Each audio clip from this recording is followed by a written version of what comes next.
আবারও সংঘর্ষে জড়ালো ঢাকা কলেজ ও Dhaka city college. তবে এইবার সংঘর্ষ থামাতে গিয়ে পুলিশ ছিল প্রচন্ড রকম আক্রমণাত্মক। এক শিক্ষার্থীকে একজন পুলিশ অফিসার বেধড়ক থাপ্পড় মারছেন।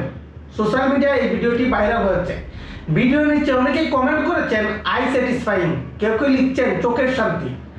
যে ছেলেটিকে থাপ্পড়ানো হচ্ছে তার বয়স কত হবে, 17 কি 18? এমন একটি ছেলেকে নির্দয়ভাবে পেটানো হচ্ছে আর পাবলিক কমেন্ট করছে চোখের শান্তি। ব্যাপারটি কেমন অদ্ভুত না? মূলত গত কয়েক মাসে ঢাকা কলেজ আর সিটি কলেজের মধ্যে যেসব তুচ্ছ কারণে বড় বড় সংঘর্ষ হয়েছে তা খুবই হাস্যকর, যার কারণে সাধারণ মানুষ পুলিশের অ্যাকশনকে জাস্টিফাইড করছেন। মানুষ মনে করছেন এই ছেলেরা এসব পিটুনি ডিজার্ভ করে। সিটি কলেজ ও ঢাকা কলেজের মধ্যে আগেও বহুবার মারামারি হয়েছে, কিন্তু গত কয়েক মাসে যেসব ছোট ছোট কারণে ভয়ঙ্কর রকম সংঘর্ষ হয়েছে তা বিগত বছরগুলোতে হয়নি। ইদানিংকার এইসব ভয়াবহ মারামারির দুইটি কারণ হতে পারে। প্রথমত, এখনকার জেনজি জেনারেশন প্রচন্ড রকম বেয়াদব। শিক্ষক, অভিভাবক, পুলিশ কাউকেই মানে না।